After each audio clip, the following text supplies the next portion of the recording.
Alors, avant-dernière séance de séminaire, puisque le 26, il y aura aussi une séance supplémentaire pour le séminaire, pas seulement pour le cours. Donc, dans la position dure que j'ai distinguée la semaine passée d'une position moins dure, alors faible ou molle, n'est-ce pas, chez les stoïciens, concernant le statut de l'universel, dans la position dite dure, donc, l'universel n'a même pas le statut ontologique d'un personnage de fiction. Et Long et Sedley résument la position donc stoïcienne dure. Il n'y a pas d'homme universel, même pas au sens faible, n'est-ce pas, où un personnage comme Mickey dont on peut dire d'un personnage comme Mickey qu'il y a un personnage de fiction appelé Mickey. Bon. Alors c'est de cette acception de l'universel, dans la théorie stoïcienne dure, comme moins que rien, que cette acception que témoignait le texte d'Origène qu'on avait examiné rapidement la semaine dernière, quand Origène plaçait l'universel selon certains Grecs dans la catégorie, la sphère de ce qu'il appelait le non-quelque chose, le non-quelque chose étant encore moins, si je puis dire, que le non-étant. Vous vous rappelez de cette distinction entre le quelque chose et le non-quelque chose, et au sein du quelque chose, entre l'étant et le non-étant. Donc l'universel n'est vraiment rien du tout.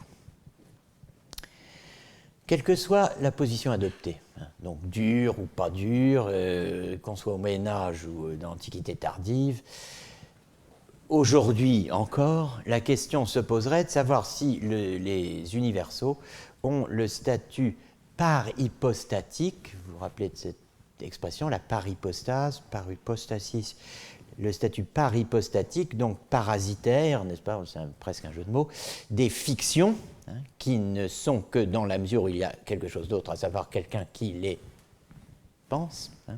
Si donc les universaux ont le statut paripostatique des fictions, ou s'ils n'ont même pas ce statut, c'est-à-dire s'ils ne sont rien du tout.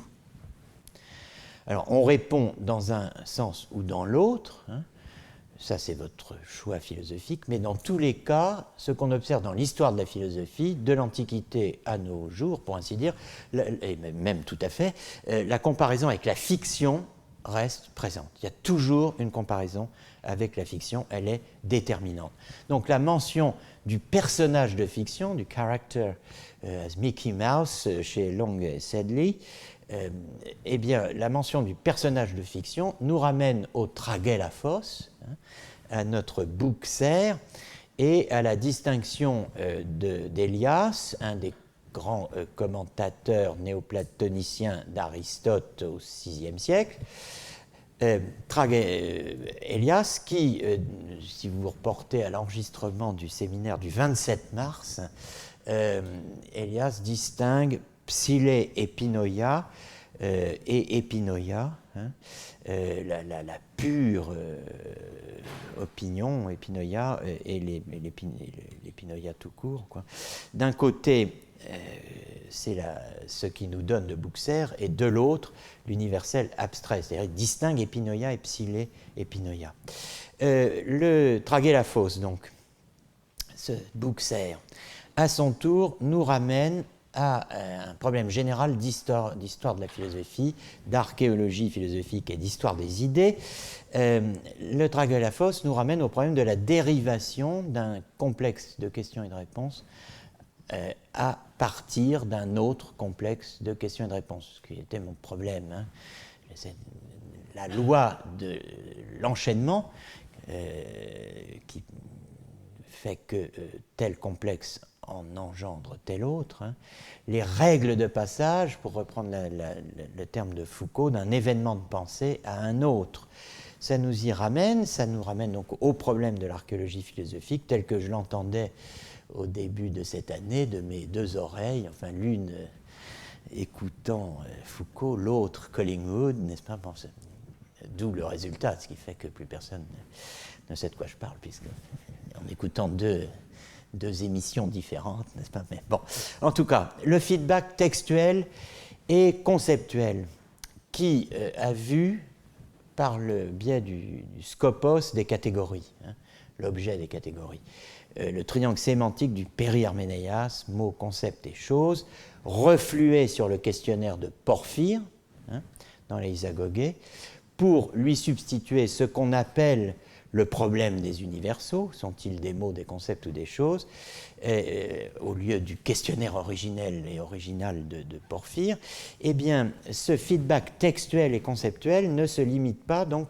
au transfert d'une structure, le triangle, hein, mot, concept, chose, au transfert d'une structure ou d'un schème.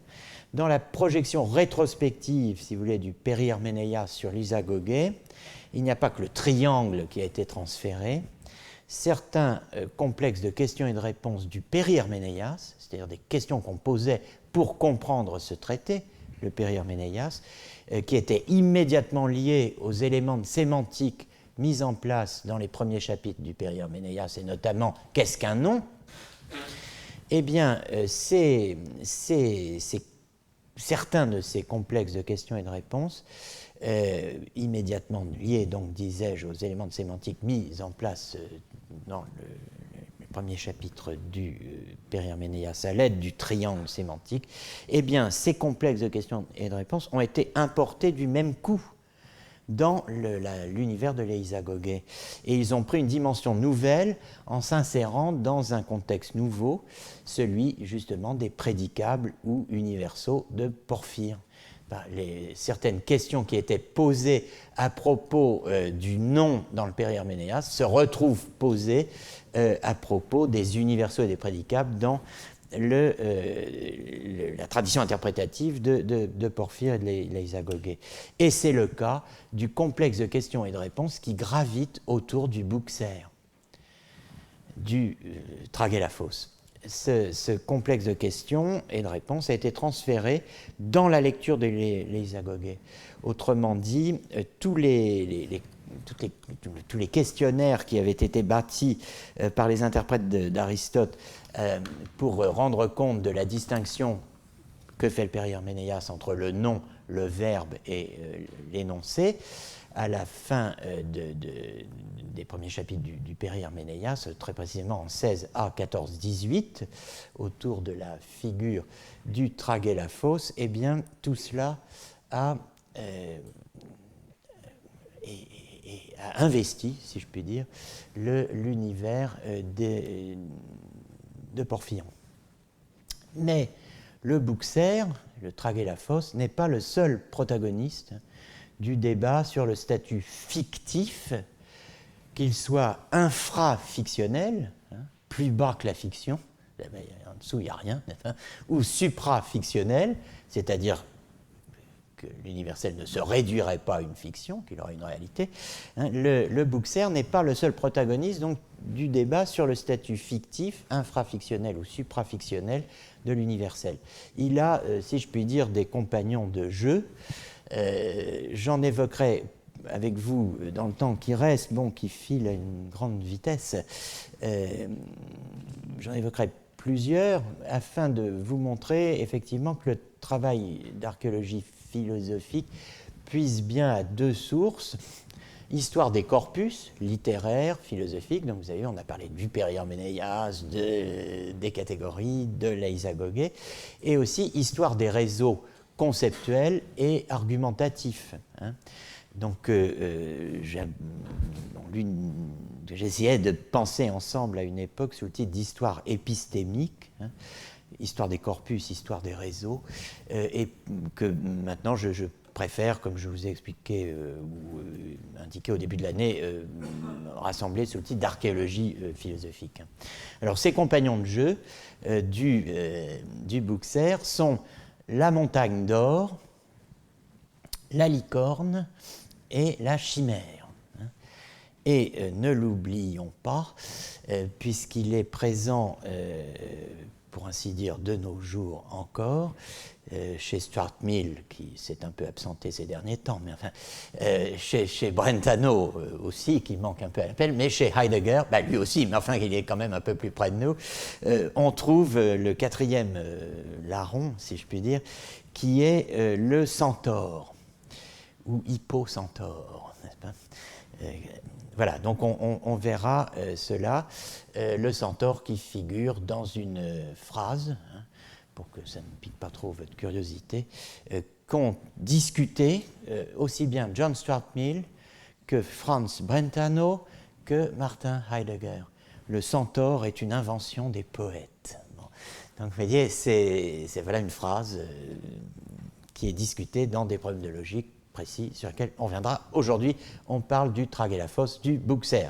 Le Traguelafosse, donc, introduit donc dans le De Interpretatione pour illustrer la différence entre le nom qui ne comporte pas de position d'existence et l'assertion prédicative qui, elle, en comporte une.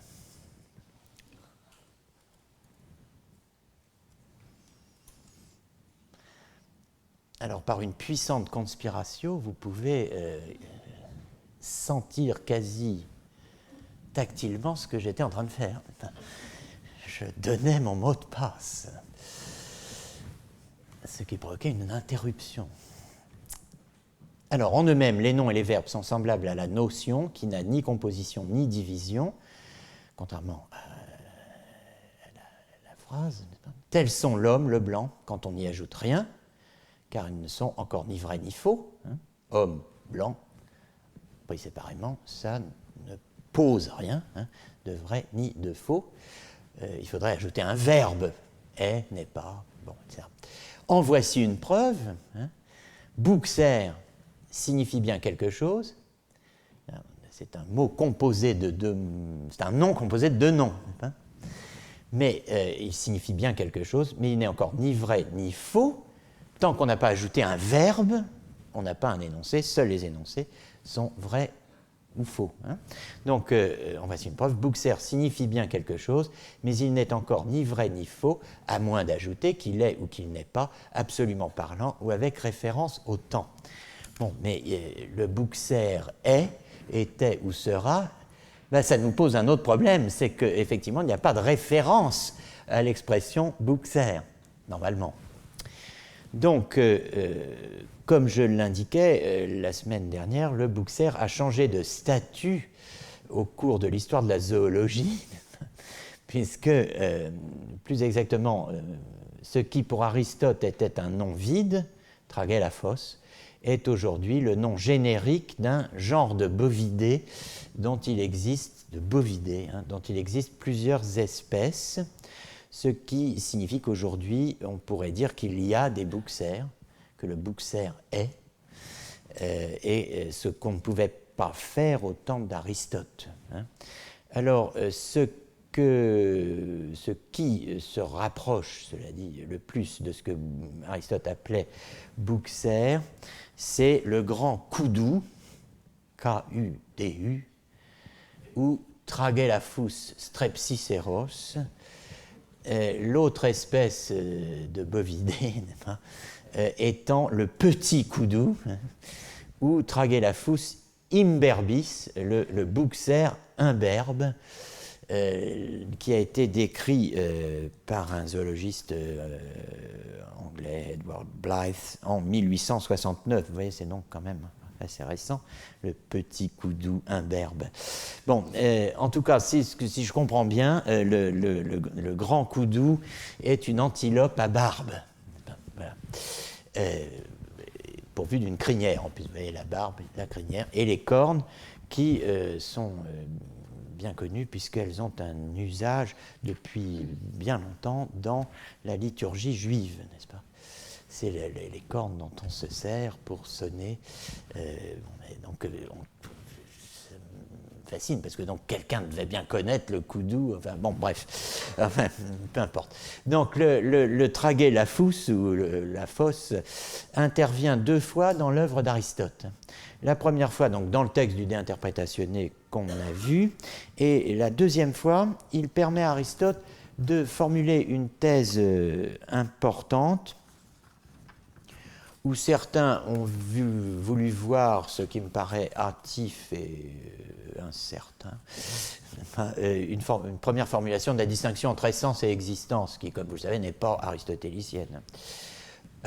Bon, alors qu'il s'agirait plutôt de ce qui a rendu nécessaire par la suite cette distinction, mais qui, à ce stade, donc, ne paraît qu'esquisser dans la distinction évoquée dans ce cours entre le Was-Sein, ce que c'est que d'être, n'est-ce pas, et le Das-Sein, le fait d'être.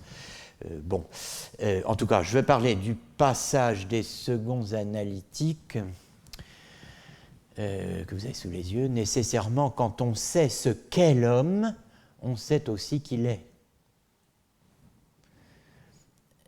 Car pour ce qui n'est pas, personne ne sait ce qu'il est. On peut seulement savoir ce que signifie le discours ou le nom, comme lorsque je dis bouxer. Mais ce qu'est un bouxer, il est impossible de le savoir puisqu'il n'y en a pas.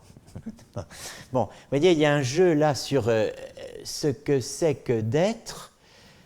Hein, on ne sait ce que c'est que d'être pour une chose que si une chose est. Sinon, eh bien, on a affaire à ce que signifie le mot qui la désigne. Et c'est tout. Alors, ce passage est important, plutôt que d'y chercher et de s'y perdre la distinction naissante entre essence et existence. Je pense qu'il vaut mieux y trouver ce qu'il y a, en l'occurrence, à savoir cette expression, ce que signifie le discours ou le nom. Hein, ce que signifie le discours ou le nom, voilà ce qu'on peut savoir. Hein, mais ce qu'est le bouxer, on ne le sait pas. Mais on sait ce que signifie le nom. Alors, il est intéressant de noter cette expression parce que c'est la source de ce qu'on va appeler par la suite, et vous allez voir assez rapidement d'ailleurs, une définition nominale, hein, opposée à une définition réelle. Ce sont des 2 termes qu'on trouve dans toute l'histoire de la philosophie.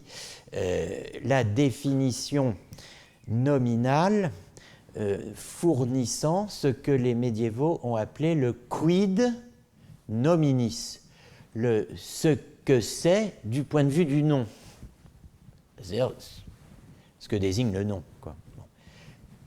Mais le nom, hein, le signifié du nom, par là je ne vous montre aucune chose. Alors l'expression de définition nominale, hein, opposée à définition réelle, n'est pas une invention médiévale. Ça fait partie de ces petites choses. J'insiste sur des trucs qui peuvent vous sembler être des détails, mais c'est au contraire pour vous montrer que partant tirant un fil qui était celui des universaux, etc., on fait venir tout un réseau, hein, dans lequel nous pensons et qui nous contraint d'une certaine manière. Les questions qui nous viennent ne tombent pas du ciel. Elles sont tissées, tressées dans des réseaux de notions qui nous d'exemples, de questions, de problèmes, de thèses, de distinctions, qui nous devancent toujours déjà. Et on entre dans ce champ en croyant être souverainement libre de nos questions et de nos réponses, et la plupart du temps, on ne fait que prendre un itinéraire qui est déjà très largement construit et qui nous prescrit un certain nombre de parcours. En tout cas, la définition nominale, eh bien, on trouve cette expression chez Porphyre. Porphyre distingue 2 sortes de logos ou de logoi. Enfin, le logos verbal, hein, nominal, verbal au sens de mot, hein, car le mot c'est le verbe, dit Victor Hugo, et le verbe c'est Dieu. Bon, mais c'est pas de ça que je voulais vous parler, le mot, le logos verbal, l'énoncé verbal au sens de mot, hein, et vous voyez bien, onomatodes logos, hein, et vous avez le logos conceptuel, noematikos logos, et vous avez le logos essentiel, hein, ou siodes logos. Donc ça, voilà des distinctions fondamentales pour l'histoire de la philosophie. Un discours qui ne porte que sur le nom, l'autre qui porte sur le concept, l'autre qui porte sur l'essence. Et vous vous dites, mais bigre, j'ai entendu ça quelque part déjà. Mot, concept, ousia. Et oui, on approfondit une donne initiale. Hein. Alors, il y a un très beau texte d'un certain monsieur Vandenberg, dont vous trouverez la référence sur la fiche suivante. Donc, c'est la traduction donc, du commentaire des catégories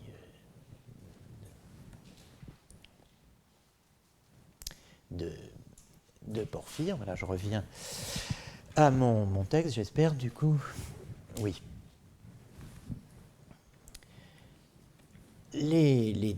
La différence, disons, entre le logos conceptuel, le logos verbal et le logos essentiel, hein, donc refait surface, on le retrouve évidemment, puisqu'il est chez Porphyre, on le retrouve chez les commentateurs néoplatoniciens d'Aristote. Donc Porphyre et les autres commentateurs donc, distinguent ces trois types de logos. Alors le premier consiste dans la signification d'un nom, d'un mot, onoma.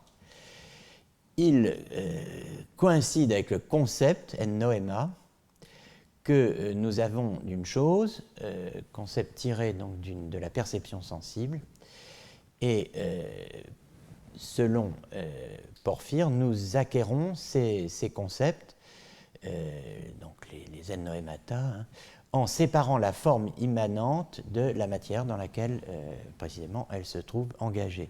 Ces concepts sont généraux par leur nature même et peuvent être aisément acceptés et reconnus par tout le monde.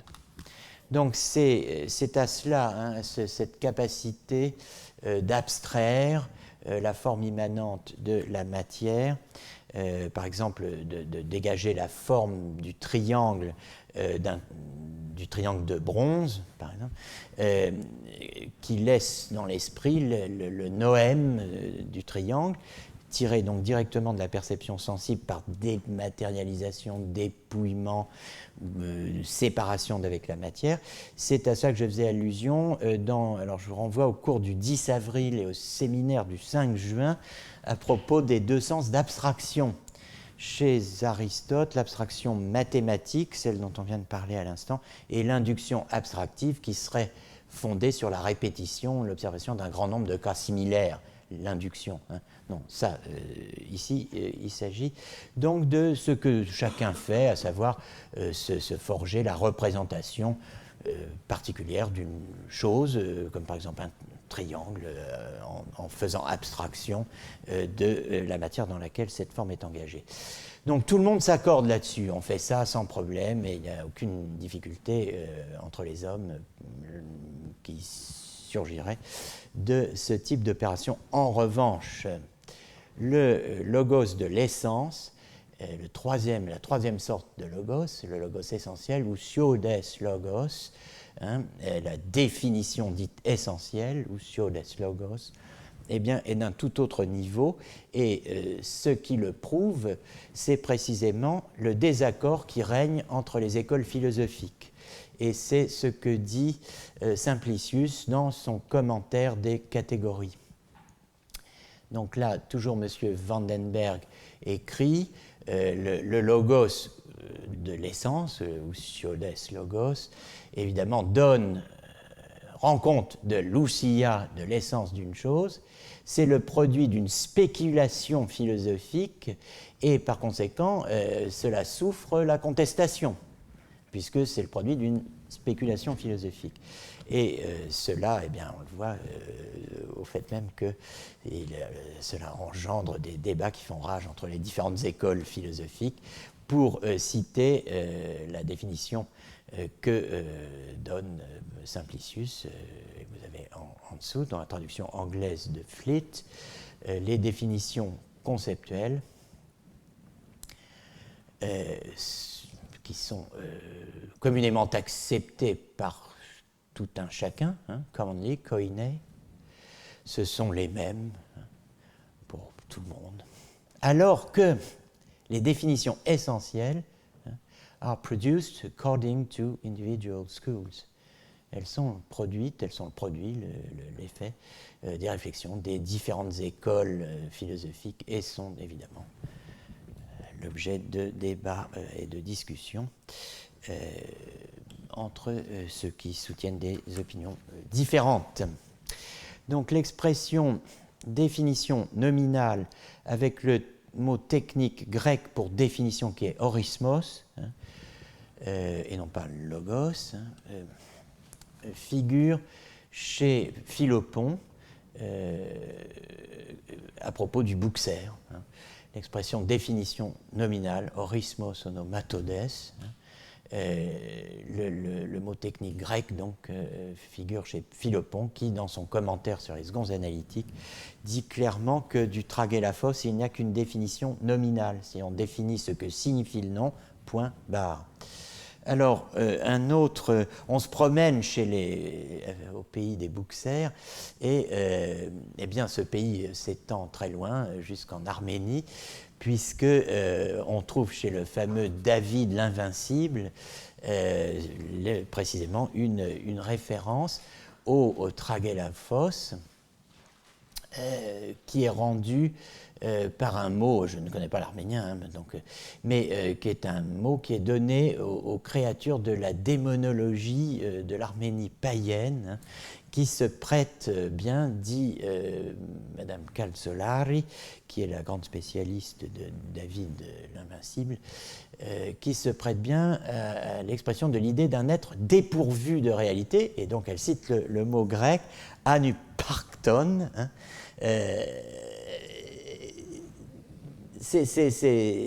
dépourvu, elle traduit par dépourvu de réalité, donc qui n'a pas du parxis, qui est le fruit de la seule imagination des hommes.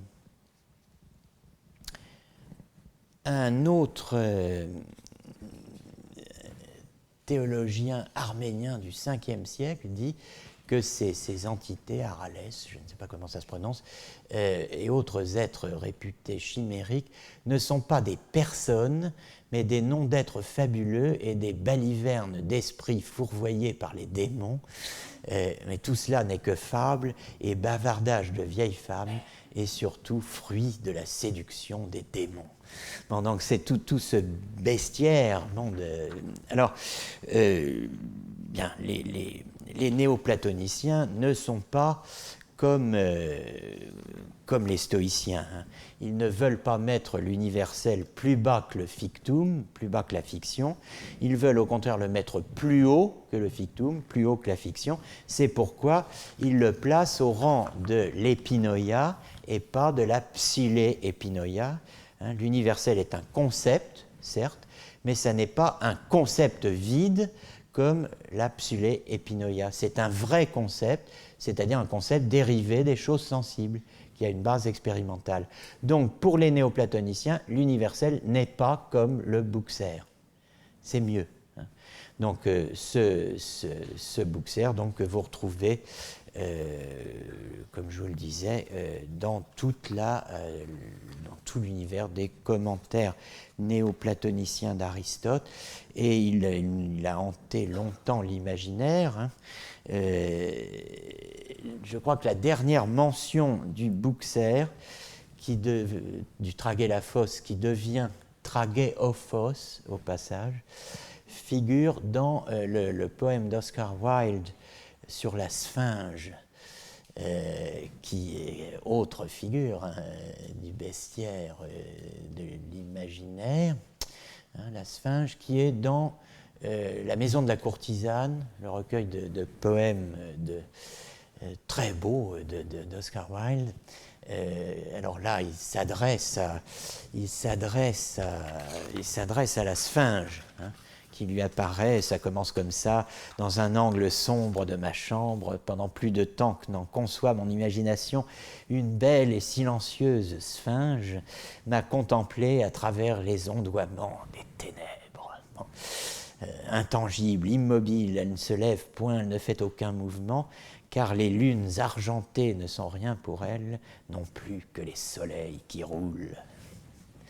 Dans l'air, le rouge succède au gris, les vagues du clair de lune montent, s'abaissent, mais lorsque vient l'aurore, elle ne s'en va point, et lorsque revient la nuit, elle est là. C'est pire que le corbeau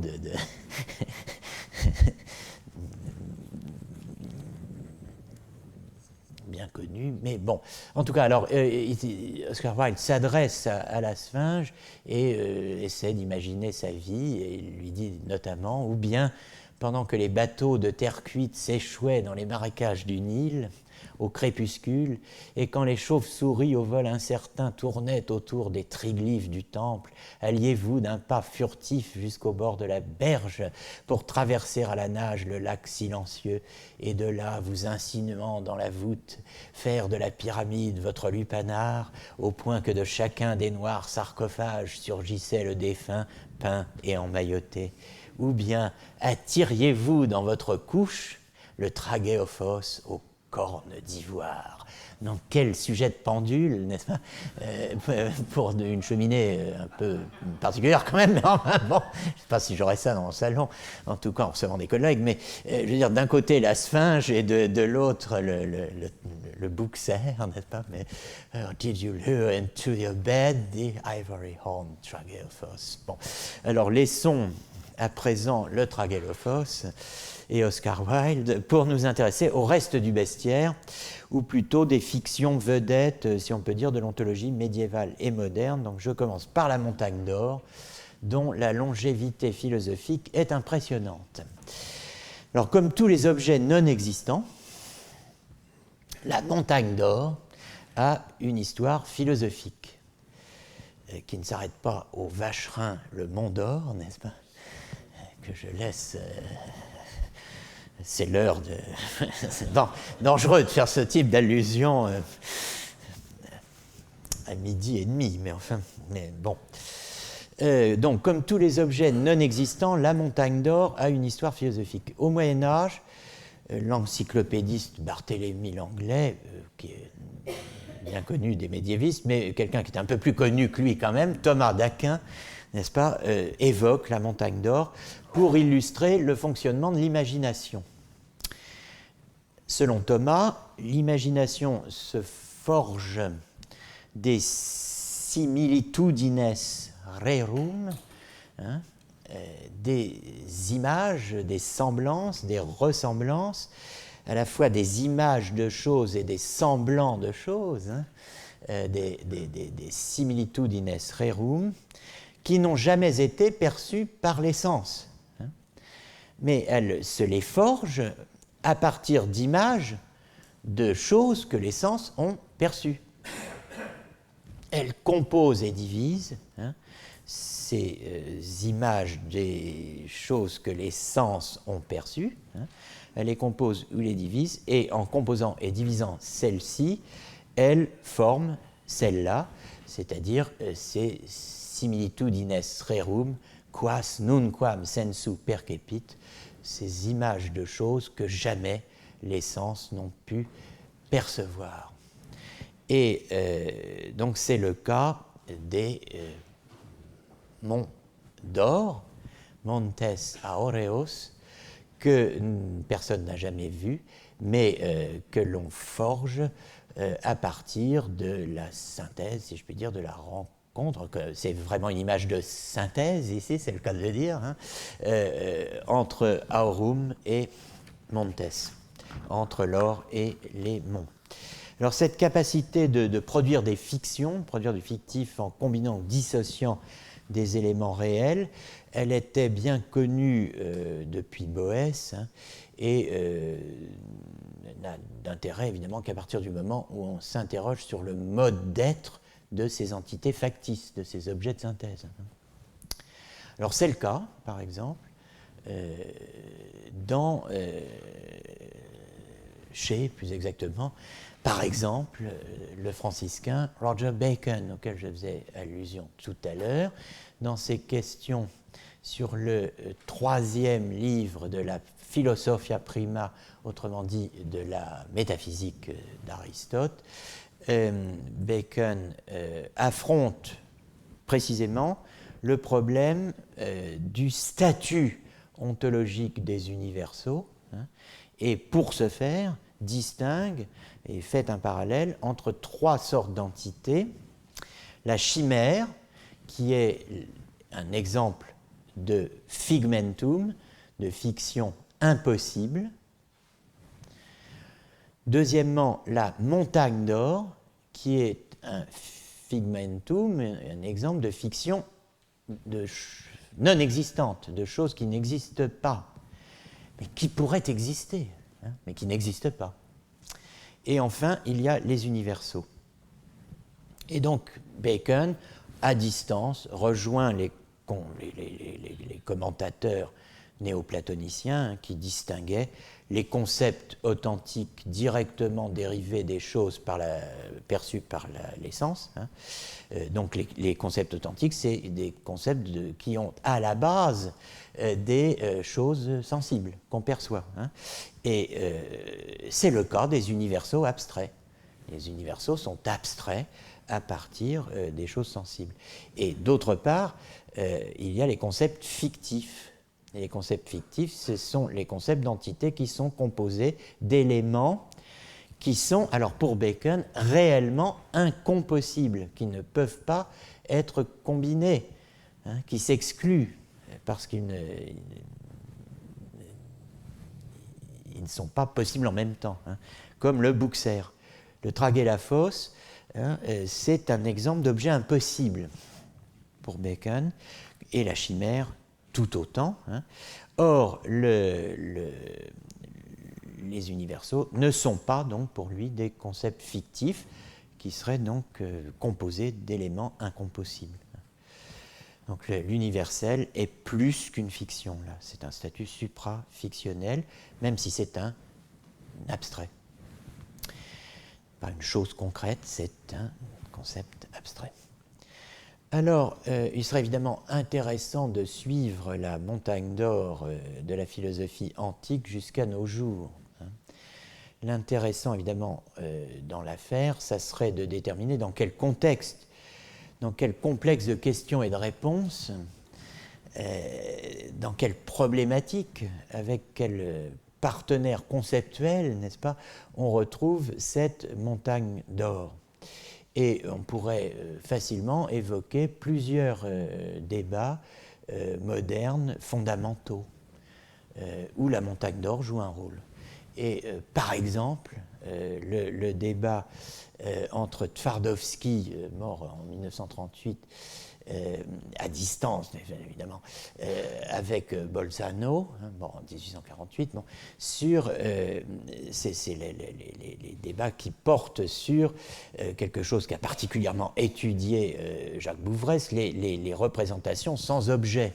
Pas les gegenstandslose Vorstellungen, les représentations sans objet, ou pour discuter la thèse de Bolzano sur les représentations sans objet, bien Twardowski reprend précisément les exemples de Bolzano dans la Wissenschaftslehre, la théorie de la science, paragraphe 67, où Bolzano donc évoque des représentations comme celle du rien, du néant, nichts, cercle carré, montagne d'or et vertu verte, n'est-ce pas?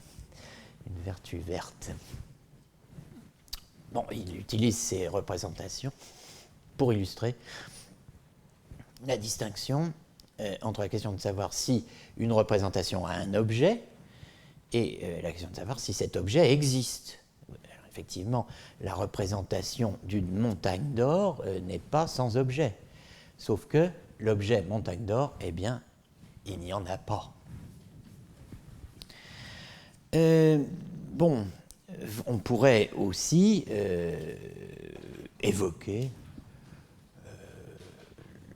le débat, bien sûr, entre Russell et Meinong sur la distinction entre les noms propres et les descriptions définies, comme par exemple l'actuel roi de France, description définie, et la distinction entre existence, la distinction que fait Alexius Meinong, la distinction entre existence, existieren chez Meinong, et subsistance, bestehen, être le cas, qui ne signifie pas exister. Et donc les pseudo ou réels paradoxes de l'Assomption, de l'Annahmen, plus c'est le paradoxe étant le paradoxe de Meinong, affirmant, enfin disant ceci, il y a des objets, deren es gilt, dont vaut que il n'y a pas de tels objets. Il y a des objets dont il... Alors, deren es gilt, c'est le gelten, c'est la sphère de la validité, qu'on retrouvera l'année prochaine en discutant les théories du jugement, mais il y a des objets, alors on simplifie parfois le paradoxe de Meinong en disant il y a des objets dont il est vrai de dire qu'il n'y a pas de tels objets. Bon, alors il faut distinguer le es gibt, il y a de la es gibt existence, donc l'existence au sens du il y a, et l'existence tout court, l'existence effective, comme on dit. Donc il y a des objets, au sens du es gibt, dont il est vrai de dire que de tels objets n'existent pas. Mais qu'est-ce que veut dire le il y a là? Est-ce qu'on est obligé de faire cette assomption? Alors donc vous avez c'est très célèbre, bon, mais il faut quand même le mentionner pour voir jusqu'où va la montagne d'or, si je puis dire. Vous avez ça dans mon développement philosophique, My Philosophical Development de Russell. C'est de ça qu'est tiré, de ce texte qu'est tiré le passage que vous avez sous les yeux. Donc je saute. Meinong, pour l'œuvre duquel j'ai toujours eu un grand respect, n'avait pas bien compris la différence entre les noms et les descriptions définies. Il soutenait, voilà, alors que one can make statements, on peut faire des énoncés dans lesquels le sujet logique est, par exemple, la montagne dorée, la montagne d'or, the Golden Mountain, bien que aucune montagne dorée n'existe. One can make a statement. Il soutenait que si vous dites que la montagne d'or n'existe pas, il est évident qu'il y a, there is, es gibt auf Deutsch, il y a quelque chose dont vous dites précisément que cela n'existe pas, à savoir précisément, namely, the Golden Mountain. Donc, disait Meinong, the Golden Mountain, la montagne d'or, la montagne dorée, must subsist, alors doit bestehen, doit être le cas, doit subsister in some shadowy platonic world of being, dans un monde d'ombre platonicienne, une espèce de royaume de ce qui n'existe pas, c'est le pays où l'on n'arrive jamais, et qui est peuplé de tout ce qui subsiste sans exister. Autrement, votre énoncé, à savoir que la montagne dorée n'existe pas, n'aurait aucune signification, n'aurait pas de sens. Pour que la montagne dorée n'existe pas ait un sens, il faut que j'assume, il faut qu'il y ait l'assomption sous la forme du il y a un objet, la montagne dorée, dont il est vrai de dire que cette montagne dorée n'existe pas. On distingue donc le es gibt et le existieren. Voilà à quoi sert la montagne dorée, par exemple. Alors, qu'est-ce qu'on fait avec...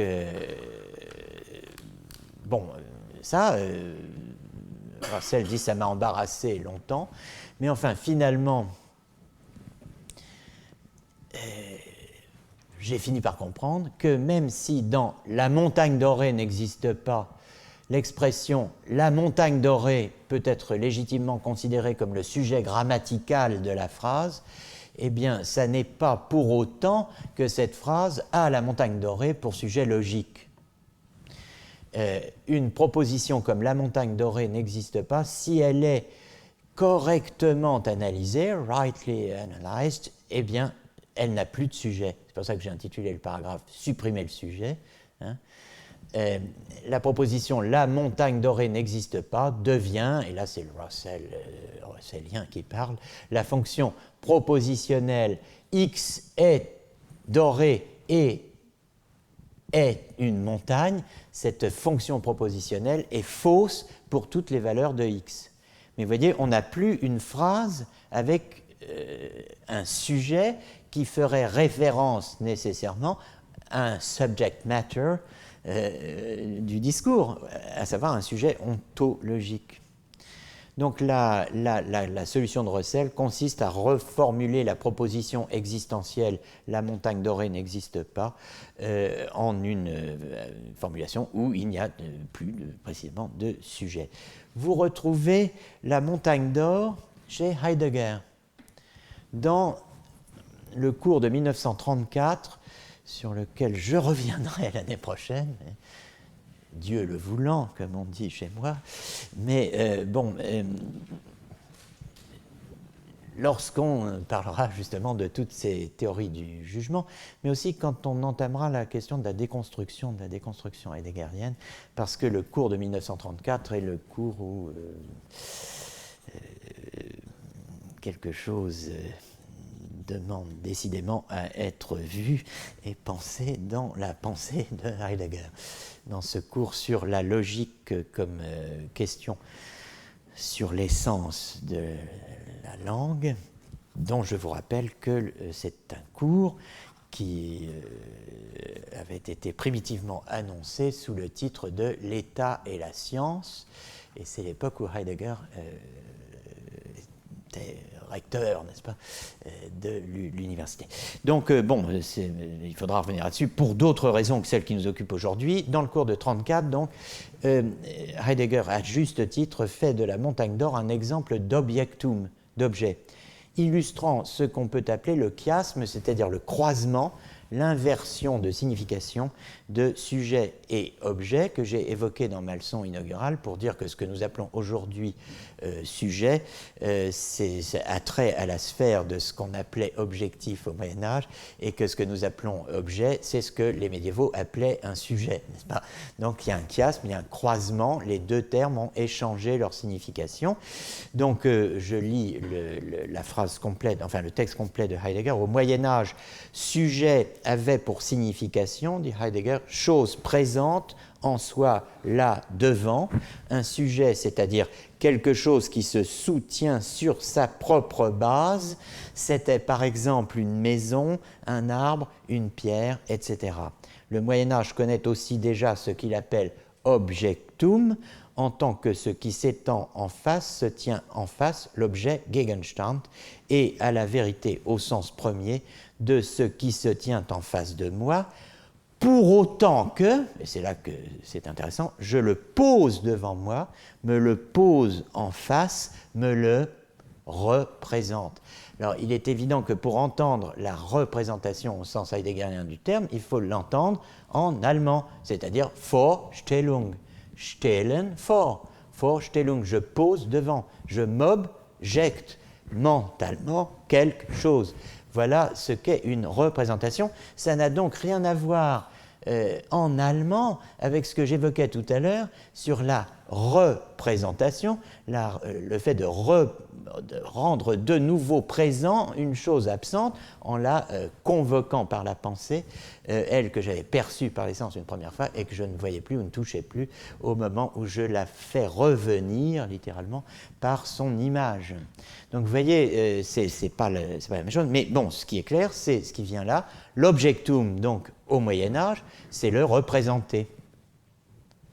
Si je me représente, par exemple, une montagne d'or, c'est là un objectum. L'objet, object, est ce qui est par moi pensé, imaginé, ce qui en vérité est seulement subjectif, comme nous disons aujourd'hui. Alors que cette maison présente en soi là devant, nous l'appelons à l'inverse justement objet Gegenstand aujourd'hui. Un Gegenstand, c'est effectivement ce qu'on appelait un sujet au Moyen-Âge. Bon, c'est assez drôle de voir ce croisement. Donc, il y a là la montagne d'or chez Heidegger. Vous la retrouvez dans Qu'est-ce qu'une chose? Vous la retrouvez dans les séminaires dits de Zurich, c'est-à-dire les séminaires que Heidegger a tenus dans les années 60 à Zurich, avec des médecins, n'est-ce pas? C'est des séminaires de psychologie avec des médecins. Bon, plus étonnant peut-être, il reste un petit quart d'heure, vous allez retrouver la montagne d'or, eh bien où? Chez Foucault, dans l'archéologie du savoir, dans le passage du chapitre 11 de l'archéologie du savoir, où Foucault traite de la fonction énonciative. Alors ça, je peux vous assurer que personne n'a prêté attention à ça. Bon, c'est pas non plus le cœur de la pensée de Foucault, quoique, comme vous allez voir, ça engage des théories extrêmement importante et qui pourrait expliquer que certains philosophes, notamment analytiques ou logiciens, finissent par s'en prendre à Foucault sur ce point, qui est un point de pure philosophie, comme on va voir. Donc la fonction énonciative. La question de Foucault dans ce chapitre 11 est de savoir s'il faut aligner l'énoncé sur la proposition. Parce qu'il faut traiter l'énoncé comme on traite la proposition, du point de vue de la référence. C'est-à-dire, est-ce qu'on va dire d'un énoncé qui n'a pas de référence ce qu'on va dire d'une proposition qui n'a pas de référence?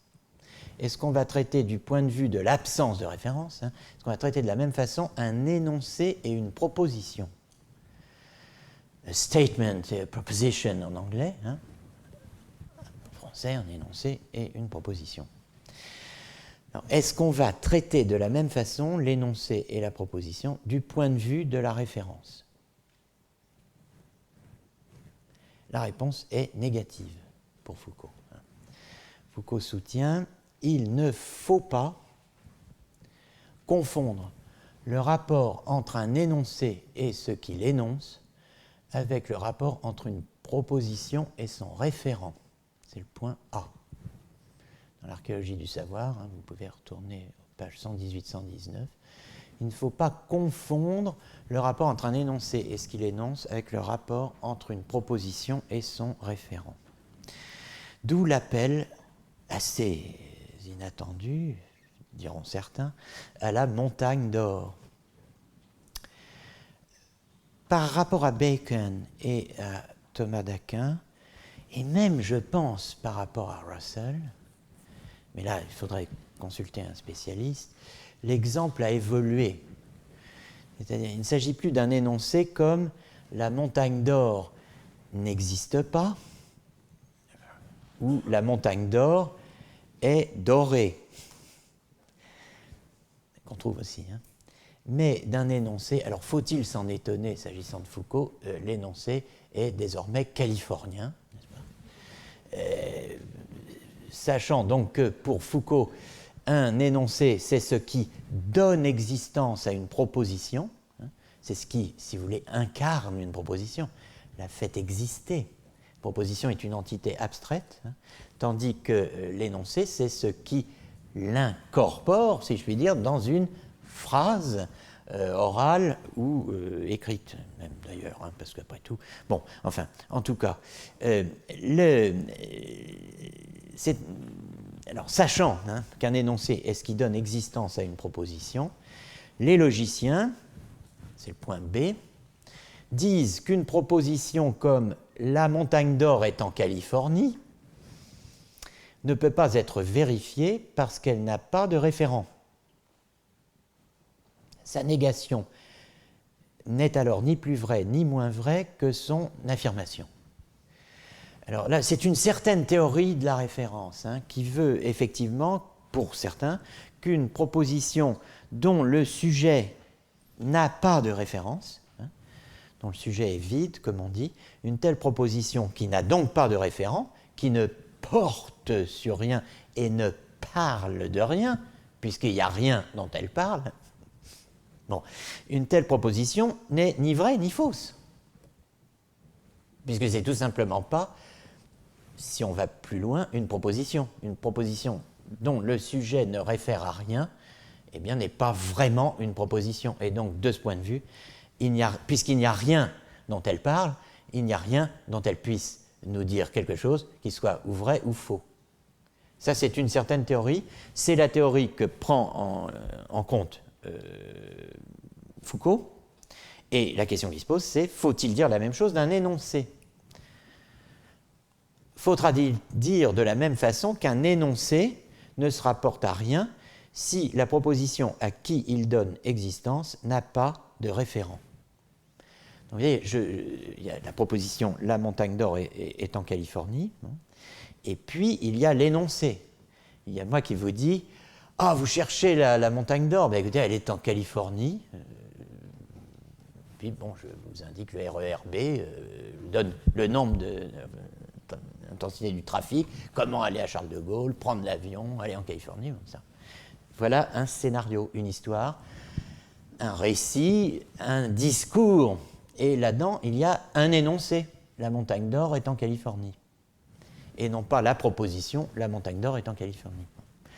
Alors, nous dit, excusez-moi, Foucault, sur la base d'une distinction entre corrélat d'un énoncé et référent d'une proposition, Foucault nous dit non, il ne faut pas dire qu'un énoncé ne se rapporte à rien si la proposition à qui il donne existence ne se rapporte à rien, n'a pas de référent.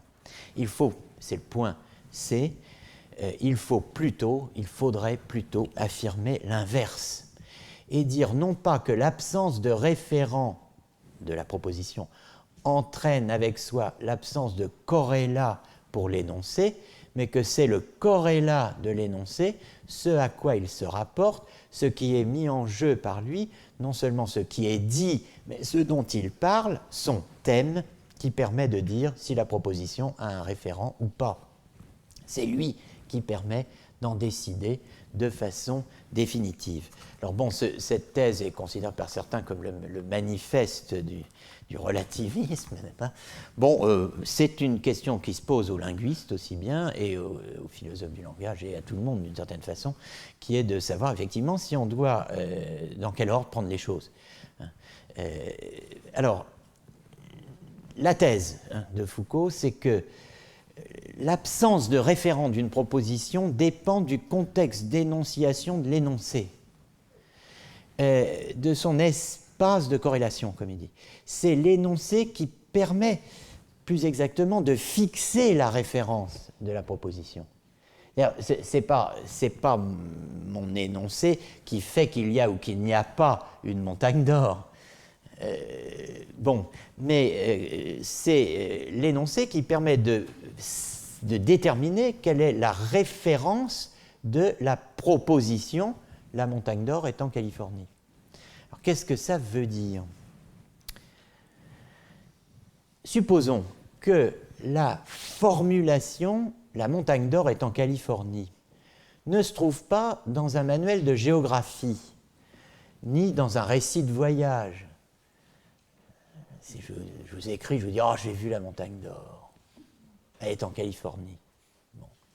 Ce n'est pas la même chose que de trouver la montagne d'or était en Californie dans un roman, dans une fiction quelconque. Dans un roman, la montagne d'or est en Californie, on va pouvoir lui reconnaître une valeur de vérité ou d'erreur, selon que le monde imaginaire auquel elle se rapporte autorise ou non une pareille fantaisie géologique et géographique. Il faut savoir à quoi se rapporte l'énoncé, et surtout quel est son espace de corrélation. Autrement dit, pour simplifier, le contexte d'énonciation. Est-ce que c'est un contexte réel ou fictionnel?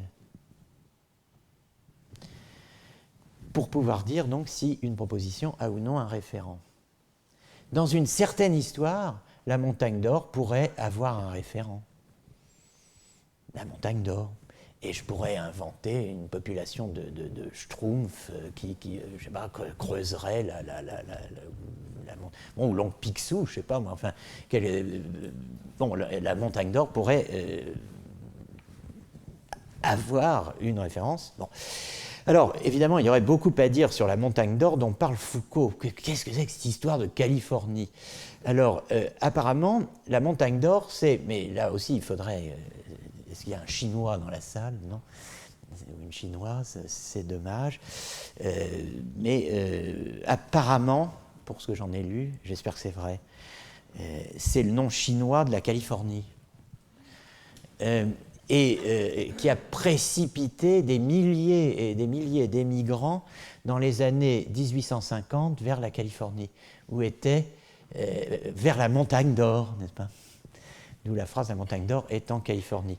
Gam Sahan, je ne sais pas comment ça se prononce, mais ça s'écrit G-A-M plus loin S-A-A-N, et il semblerait que ça renvoie à cette montagne d'or. Nom de la Californie, ben après tout, Eldorado, enfin bon, etc. Je veux dire, bon, voilà. Alors, Deleuze a commenté le texte de Foucault.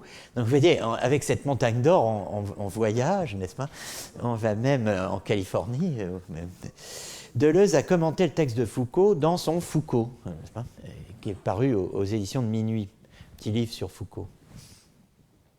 Alors, c'est la planche 19A, c'est ça.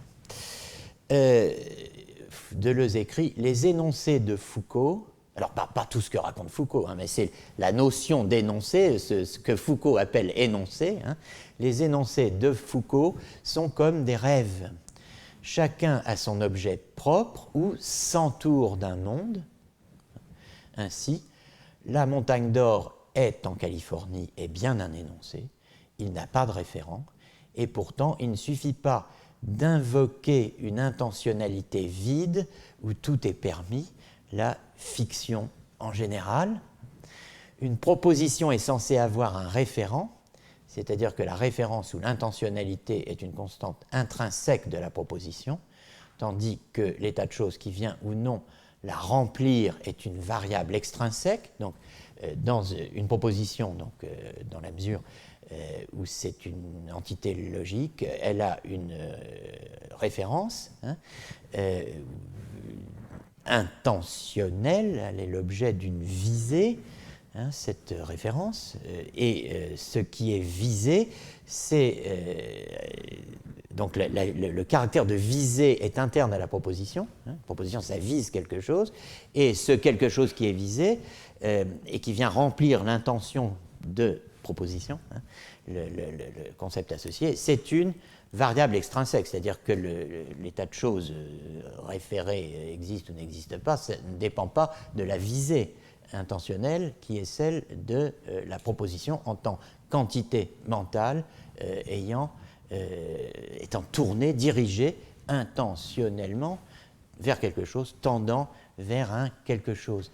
Bon, alors ça c'est d'accord, on a une proposition, un référent est censé correspondre à la proposition qui est une entité intentionnelle qui a une visée, et ce référent est une variable extrinsèque par rapport à la proposition. Il n'en est pas de même pour l'énoncé.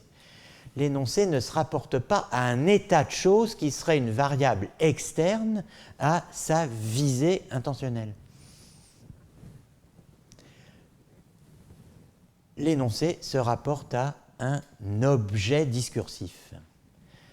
Bon, l'objet discursif ne consiste pas dans un état de choses visé, mais dérive de l'énoncé même.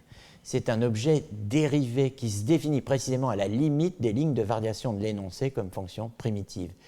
Aussi, dit Deleuze, ne sert-il à rien de distinguer des types d'intentionnalité différents, dont les uns pourraient être remplis par des états de choses et les autres resteraient vides. Alors, remplacer intentionnalité par concept, qu'on avait utilisé jusqu'ici, et vous comprenez mieux, concept plein, concept vide, bon, c'est très intéressant pour distinguer les propositions, mais pas pour distinguer les énoncés.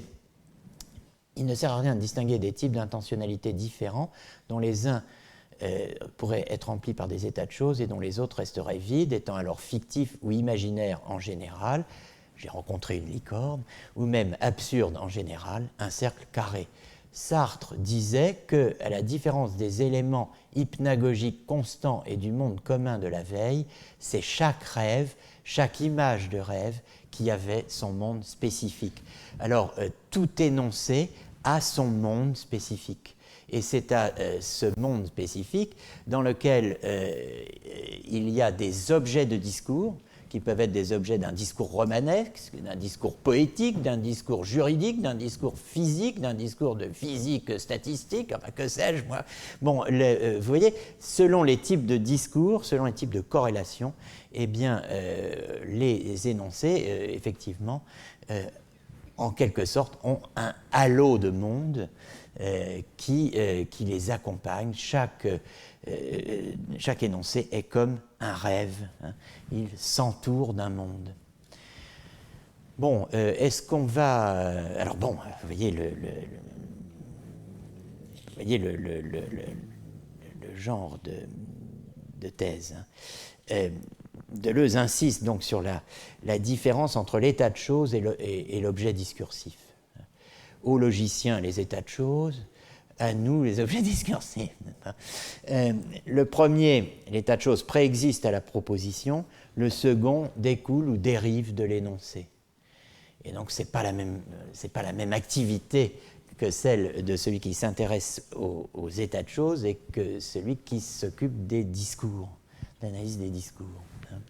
Cette différence rend inutile donc la distinction intentionnelle entre remplissement et non-remplissement d'un acte de visée. L'objet de l'énoncé n'est pas une variable extrinsèque, hein, et c'est sur ce point, une fois n'est pas coutume, que Deleuze rapproche Foucault et Sartre. Alors, je quitte Foucault, je vais m'arrêter d'ailleurs, mais pour un des textes présentés comme émanant des logiciens, puisque Foucault nous dit « selon les logiciens », etc. Dans un livre, et je termine là-dessus, désormais classique, qui est discuté, c'est pas la Bible, hein, mais c'était, il y a des années, une bonne mise en place du problème de la référence, il y a 40 ans à peu près. Dans un livre donc, sur la référence, Léonard Linsky, dans Le problème de la référence, ah ben dites donc, oui, c'est 1974, décidément, c'est le vieux surréaliste que je suis, ça dit, il y a là un hasard objectif, on évoquait cette date avant le séminaire il y a quelques instants. Léonard Linsky, donc, dans ce texte traduit en 1974, distingue, traite déjà du problème qu'on appelle le problème de la référence vide, qui est bien le problème autour duquel on tourne depuis tout à l'heure. Comment est-il possible de formuler un énoncé vrai sur un objet inexistant? Alors, il ne fait pas de distinction entre énoncé et proposition, là. Hein. Comment est-il possible de formuler un énoncé vrai sur un objet inexistant? Et Linsky distingue deux grands groupes d'entités, ou d'items, si vous voulez. Premièrement, le groupe des personnages, comprenant, par exemple, les personnages de fiction, Mr. Pickwick, hein, les personnages mythologiques, Pégase, les personnages de contes de fées, Blanche-Neige, et les personnages de bande dessinée, Pogo, qui, bon, évidemment, n'est plus très présent peut-être dans notre univers de la BD, mais enfin bon. Deuxième groupe, le groupe des choses qui n'existent pas, et qui comprend, alors, l'actuel roi de France, la montagne d'or, le cercle carré, la licorne, la chimère et l'autobiographie d'Hemingway.